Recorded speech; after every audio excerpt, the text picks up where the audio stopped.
ನೂರಾರು ವರ್ಷಗಳಿಂದ ಬೀದಿ ಎಂದು ಸಾರ್ವಜನಿಕರ ಉಪಯೋಗಕ್ಕಾಗಿ ಗ್ರಾಮಕ್ಕೆ ಬಿಟ್ಟಿದ್ದ ಜಮೀನನ್ನು ಕಬಳಿಸಲು ಯತ್ನಿಸಿದ ಗೋವಿಂದಪ್ಪ ಕುಟುಂಬದವರು ಇದನ್ನು ಗ್ರಾಮದ ಬಳಕೆಗಾಗಿ ಉಳಿಸಿಕೊಡುವಂತೆ ಗ್ರಾಮಸ್ಥರು ಮತ್ತು ವಿವಿಧ ಸಂಘಟನೆಗಳಿಂದ ಸಿಇಒ ಅನುರಾಧನವರಿಗೆ ಮನವಿ ಪತ್ರ. ಬೆಂಗಳೂರು ಗ್ರಾಮಾಂತರ ಜಿಲ್ಲೆಯ ಹೊಸಕೋಟೆ ತಾಲೂಕಿನ ಕಸಬಾ ಹೋಬಳಿಯ ಮುಗಬಾಳ ಗ್ರಾಮ ಪಂಚಾಯಿತಿ ವ್ಯಾಪ್ತಿಗೆ ಬರುವ ಅಲಸಳ್ಳಿ ಗ್ರಾಮದ ಮಧ್ಯಭಾಗದಲ್ಲಿ ಗ್ರಾಮ ಠಾಣಾ ಜಮೀನು ಬೀದಿ ಎಂದು ದಾಖಲೆಗಳಲ್ಲಿ ನಮೂದಾಗಿದ್ದು ನೂರಾರು ವರ್ಷಗಳಿಂದ ಗ್ರಾಮಸ್ಥರ ಬಳಕೆಗೆ ಉಪಯೋಗವಾಗುತ್ತಿತ್ತು. ಹಬ್ಬ ಹರಿದಿನ, ಜಾತ್ರೆ, ಉತ್ಸವ ಹಾಗೆ ಗ್ರಾಮಕ್ಕೆ ಬರುವ ವಿವಿಧ ಕಲಾವಿದರುಗಳು, ಸೈಕಲ್ ಸರ್ಕಸ್ನವರು ಇಲ್ಲಿ ಪ್ರದರ್ಶನವನ್ನು ಮಾಡುವ ಮುಖಾಂತರವಾಗಿ ಆ ಸ್ಥಳವನ್ನು ಬೀದಿ ಎಂದು ಗುರುತಿಸಿ ಗ್ರಾಮಕ್ಕೆ ಉಪಯೋಗವಾಗುತ್ತಿತ್ತು. ಆದರೆ ಕಾಲಾಂತರವಾಗಿ ಗೋವಿಂದಪ್ಪ ಕುಟುಂಬದವರು ಈ ಜಮೀನಿಗೆ ನಕಲಿ ದಾಖಲೆಗಳನ್ನು ಸೃಷ್ಟಿಸಿ ಇದನ್ನು ಕಬಳಿಸಲು ಯತ್ನಿಸಿದ್ದಾರೆ ಎಂದು ಗ್ರಾಮಸ್ಥರು ಆರೋಪಿಸಿ ಈ ಬಗ್ಗೆ 4 ಬಾರಿ ಅರ್ಜಿಯನ್ನು ಕೊಟ್ಟರೂ ಕೂಡ ಯಾವುದೇ ರೀತಿಯ ಪ್ರಯೋಜನವಾಗಿಲ್ಲ. ಆ ನಿಟ್ಟಿನಲ್ಲಿ ಗ್ರಾಮಸ್ಥರೆಲ್ಲರೂ ಕೂಡ ಇಂದು ನಗರದ ತಾಲೂಕ್ ಪಂಚಾಯಿತಿ ಕಚೇರಿ ಆವರಣದಲ್ಲಿ ಬೆಂಗಳೂರು ಗ್ರಾಮಾಂತರ ಜಿಲ್ಲಾ ಸಿಇಒ ಅನುರಾಧ ಅವರಿಗೆ ಈ ಒಂದು ಸ್ಥಳವನ್ನು ಗ್ರಾಮಸ್ಥರ ಬಳಕೆಗೆ ಗ್ರಾಮಕ್ಕಾಗಿ ಉಳಿಸಿಕೊಡುವಂತೆ ಮನವಿ ಮಾಡಿದ್ದಾರೆ. ನೀವು ದಾಖಲೆಗಳನ್ನು ಪರಿಶೀಲಿಸಿ ಆ ದಾಖಲೆಗಳು ಗೋವಿಂದಪ್ಪನ ಕುಟುಂಬದ ಪರವಾಗಿದ್ದರೆ ಅವರಿಗೆ ಜಮೀನಾಗಲಿ ಅಥವಾ ಗ್ರಾಮಕ್ಕಿದ್ದರೆ ಗ್ರಾಮಕ್ಕೆ ಉಳಿಯಲಿ, ಗ್ರಾಮಸ್ಥರ ಅನುಕೂಲಕ್ಕಾಗಲಿ. ಇಲ್ಲಿ ಹಲವಾರು ಕುಟುಂಬಗಳು ಈ ಒಂದು ಬೀದಿಯಲ್ಲೇ ಜೀವನವನ್ನು ಸಾಗಿಸಿದ್ದರು. ಅಂತಹ ಭೂಮಿ ಈ ಒಂದು ಇಲ್ಲದೆ ಆಗಿರುವುದು ಗ್ರಾಮಸ್ಥರಿಗೆ ಬೇಸರ ತಂದಿದ್ದು ಇದನ್ನು ಉಳಿಸಿಕೊಡುವಂತೆ ನಾವೆಲ್ಲರೂ ಕೂಡ ಇಂದು ಮನವಿ ಮಾಡಿದ್ದೇವೆ. ಇದಕ್ಕೆ ರಾಜಕಾರಣಿಗಳ ಒತ್ತಡ ಇದ್ದು ಅಧಿಕಾರಿಗಳು ಕೂಡ ಇದನ್ನು ಕೆಲಸ ಮಾಡಲು ಎದುರುತ್ತಿದ್ದು ಇದನ್ನು ಒತ್ತುವರಿದಾರರ ಪರವಾಗಿ ಅಧಿಕಾರಿಗಳು ನಿಲ್ಲುವ ಸಾಧ್ಯತೆಗಳಿದ್ದು ಈ ಭೂಮಿಯನ್ನು ಗ್ರಾಮಕ್ಕೆ ಉಳಿಸಿಕೊಡಬೇಕೆಂದು ಮನವಿಯನ್ನು ಮಾಡಿದ್ದಾರೆ. ಒಟ್ಟಾರೆಯಾಗಿ ಅಧಿಕಾರಿಗಳು ದಾಖಲೆಗಳನ್ನು ಪರಿಶೀಲಿಸಿ ಇದು ಗ್ರಾಮಕ್ಕೆ ಉಪಯೋಗ ಆಗುವ ಸ್ಥಳವಾದ್ದರಿಂದ ಇದು ಬೀದಿ ಎಂದು ದಾಖಲೆಗಳು ಇದ್ದರೂ ಕೂಡ ಇದನ್ನು ಒಂದು ಕುಟುಂಬಕ್ಕೆ ಖಾತೆ ಮಾಡಲು ಮುಂದಾಗುತ್ತಿರುವ ಅಧಿಕಾರಿಗಳ ಬಗ್ಗೆ ಕ್ರಮ ವಹಿಸಿ ಇದನ್ನು ಗ್ರಾಮಕ್ಕೆ ಉಳಿಸಿಕೊಡಬೇಕಾಗಿದೆ.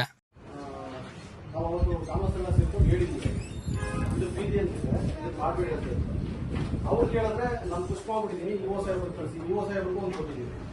ನಾವು ತಕರಾರು ಕೊಟ್ಬಿಟ್ಟು ಗ್ರಾಮಸ್ಥರೆಲ್ಲ ಹೋಗಿ ತಕರಾರು ಕೊಟ್ಟಿದ್ದೀವಿ.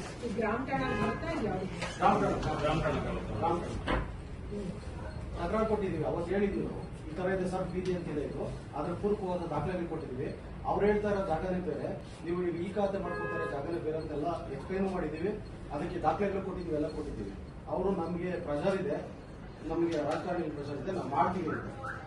ಸರ್ಕಾರಿ ಸ್ಥಳ ಮಾಡೋದು ಅದು ಊರಲ್ಲಿ ದೇವಸ್ಥಾನ ಇನ್ನೂ ಬೇರೆ ಬೇರೆ ಯಾವುದಾದ್ರು ಕಾರ್ಯಕ್ರಮಗಳಾದ ಅದಕ್ಕೆ ಕೊಡಿಸ್ತಾ ಇದ್ದಂತ ಜಾಗ ಊರವರೆಲ್ಲ ಸೇರ್ಕೊಂಡು ಹೇಳಿದ್ದಾರೆ.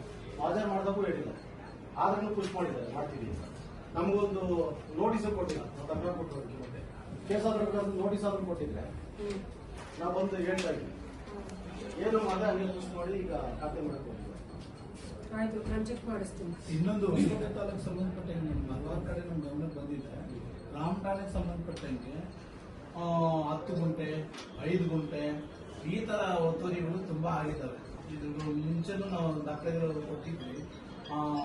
ಅದನ್ನು ಸ್ವಲ್ಪ ಪರಿಶೀಲನೆ ಮಾಡಬೇಕಾಗುತ್ತೆ. ದಾಖಲೆಗಳ ಸಮೇತ ಒಂದು ಮನೆ ಕೊಡ್ತೀವಿ ಮೇಡಮ್, ನೋಡಿ ಅದನ್ನ ಸಾರ್ವಜನಿಕವಾಗಿ ಅನುಕೂಲ ಆಗಲಿ ಮೇಡಮ್.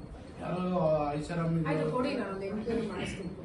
ಮೇಡಮ್ ಅದೇ ರೀತಿ ಮುಗಬಾಳ ಗ್ರಾಮ ಪಂಚಾಯತ್ ಪಿಡಿಒ ಯಾವುದೇ ರೀತಿ ಸರಿಯಾಗಿ ರೆಸ್ಪಾನ್ಸ್ ಮಾಡಲ್ಲ. ನಾವು ಯಾವುದೇ ಒಂದು ಕೆಲಸಕ್ಕೆ ಕಾರ್ಯಗಳಿಗೆ ಹೋಗ್ಲಿ, ಇನ್ಕ್ಲೂಡಿಂಗ್ ಇವನು ಆಗಲಿ ಮೇಡಮ್, ನಾವು ಸುಮಾರು ಸಲ ನಾವು ಬೇಕಾದ್ರೆ ನಮ್ಮ ನಂಬರ್ ಸಹ ಬ್ಲಾಕ್ ಲಿಸ್ಟ್ ಅಲ್ಲಿ ಹಾಕಿರ್ತಾರೆ. ನಾವು ಒಬ್ಬ ಸಂಘಟನೆ ಸಾಮಾಜಿಕ ಹೋರಾಟಗಾರರಾಗಿರ್ತೀವಿ. ಏನೇ ಒಂದು ಕೆಲಸ ಅಂದ್ರೆ ತುಂಬಾ ಬೇಜವಾಬ್ದಾರಿ ಮಾಡ್ತಾರೆ ಮೇಡಮ್.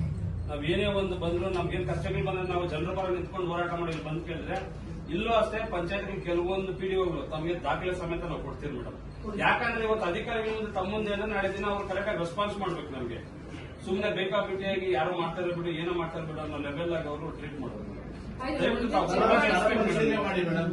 ಈ ಜಾಗ ಸಂಬಂಧಪಟ್ಟಾಗಿ ಒಂದ್ಸತಿ ನಮ್ಗೆ ಎಲ್ಲ ನೋಟಿಸ್ ಕೊಟ್ರೆ ಗ್ರಾಮಸ್ಥರೆಲ್ಲ ಸೇರ್ಕೊತೀವಿ, ಇವ್ರು ಬರ್ಲಿ, ಆ ಸ್ಥಳ ಅವ್ರದ್ದಾಗಿದ್ರೆ ಬೇಕಾದ್ರೆ ಮಾಡ್ಕೊಡ್ಲಿ, ಅವ್ರದ್ದು ಸ್ಥಳನ ಅವ್ರು ಮಾಡ್ಕೊಡ್ತೀನಿ ಅಂದ್ರೆ ಇದೆ. ಸರ್ಕಾರಿ ಜಾಗ ಇವ್ರು ಉಳಿಸ್ಬೇಕಾಗಿರೋ ಸರ್ಕಾರಿ ಜಾಗ ಅಲ್ಲ. ಇವತ್ತು ನಾವು ಊರು ಗ್ರಾಮಸ್ಥರೆಲ್ಲ ಸೇರ್ಕೊಂಡು ಅದು ಸರ್ಕಾರಿ ಜಾಗ ಕೇಳಿದ್ರು ಬೇರೆಯವ್ರ ಖಾತೆ ಮಾಡ್ತಾರೆ ಅಂದ್ರೆ ಏನಾಗ್ತಾ ಇದೆ? ಅವ್ರ ವಿರುದ್ಧವಾಗಿ ಒಂದು ಹೋರಾಟ ಮಾಡಬೇಕಾಗುತ್ತೆ. ನಮ್ಮ ಗಮನಕ್ಕೆ ತಂದಿದೆ ಮೇಡಮ್, ತಾವು ದಯವಿಟ್ಟು ಪರಿಶೀಲಿಸಿ ಖಾತೆಗೆ ಸಾರ್ವಜನಿಕವಾಗಿ ಅನುಕೂಲ ಮಾಡಿಕೊಡಿ. ಯಾಕೆಂದ್ರೆ ನಿಮ್ಮ ಮೇಲೆ ತುಂಬಾ ಅಪರಾಧದ ತುಂಬಾ ಜನ ಹೇಳ್ತಾರೆ, ಒಳ್ಳೆ ಅಭಿಪ್ರಾಯ ಇದೆ, ಅದು ಒಳ್ಳೆ ರೀತಿಯಲ್ಲಿ ಮಾಡ್ತಾರೆ. ದಯವಿಟ್ಟು ಒಳ್ಳೇದಾಗಲಿ. ಯಾರು ಸರ್ಕಾರಿ ಜಾಗದಲ್ಲಿ ಖಾತೆ ಮಾಡಿಸ್ಕೋತಾರೆ ಅವ್ರ ಮೇಲೆ FIR ಅಂತೂ ಬರ್ದಿಟ್ಕೊಂಡ್ಬಿಡಿ. ಹಾಗೆ ಮೇಡಮ್ ಈ ವಿಚಾರ ಸಂಬಂಧಪಟ್ಟಂಗೆ ಒಂದಲ್ಲ 4 ಅರ್ಜಿಗಳನ್ನ ಕೊಟ್ಟಿದ್ದೀವಿ. ಜನವರಿಯಿಂದ ಇಲ್ಲಿ ತನಕ 4 ಅರ್ಜಿಗಳು ನಮ್ಮ ಗಮನಕ್ಕೆ ತಗೋಬೇಕು. ಹಂಗೆ ಅದು ಬಿಟ್ಟು ತಕರಾರು ಅರ್ಜಿ ಕೊಟ್ಮೇಲೆ ಅದಕ್ಕೊಂದು ಪ್ರೊಸೀಜರ್ ಇರುತ್ತೆ, ಅದನ್ನ ಕೇಳಿದ್ರೆ ಅದಕ್ಕೆ ಉತ್ತರ ಹೇಳುತ್ತೆ. ಆಯ್ತು, ಅವರು ಚೆಕ್ ಮಾಡಿ ಮೇಡಮ್, ಎಸ್ಪೆಷಲಿ ಮುಗಬಾಳ ಗ್ರಾಮ ಪಂಚಾಯತ್ ಸಾಹೇಬ್ರೆ ಮೇಡಮ್, ಈಗ ಸಾಹೇಬ್ರೆ ಹೇಳಿ ನಿಲ್ಸಿರೋದು, ಸಾಹೇಬ್ರೆ ನಿಲ್ಸಿರೋದು.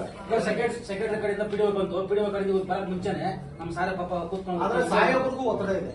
ಸಾಹೇಬ್ರಿಗೆ ನಾನು ನೇರವಾಗಿ ಹೇಳ್ತಾ ಇದ್ದೀನಿ, ಸಾಹೇಬ್ರಿಗೂ ಒತ್ತಡ ಇದೆ. ಬೆಳೆ ಅವರು ಹೇಳಿದ್ರು, ಫೋನ್ ಮಾಡಿ ಪರಿಶೀಲನೆ ಮಾಡಬೇಕು, ಸರ್ಕಾರದಿಂದ ಮಾಡಬೇಕು ಅಂತ ಅವ್ರು ಹೇಳಿದ್ರು. ಇಲ್ಲ, ಮಾಡಿರೋರ್ ಮೇಲಂತೂ ಕ್ರಿಮಿನಲ್ ಕೇಸ್ ಆಗೇ ಆಗುತ್ತೆ. ಅರ್ಥ ಆಯ್ತಲ್ಲ, ಇವತ್ತು ಆರಾಮಾಗಿ ಇರ್ಬೋದು ಆ ಜಾಗದಲ್ಲಿ, ಬಟ್ ಮೇಡಮ್ ಜಾಗದಲ್ಲಿ ಅವರಿಲ್ಲ, ಜಾಗ ಖಾಲಿ ಇದೆ. ಖಾತೆ ಮಾಡಿಸ್ಕೊಂಡಿದ್ರು ಸಹ ಖಾತೆ ಮಾಡಿಸ್ತೀನಿ ಅಂತ ಹೊಡಿದವರಿಲ್ಲ. ನೋಡಿ ಇನ್ಸ್ಪೆಕ್ಷನ್ ಮಾಡ್ಬೇಕು.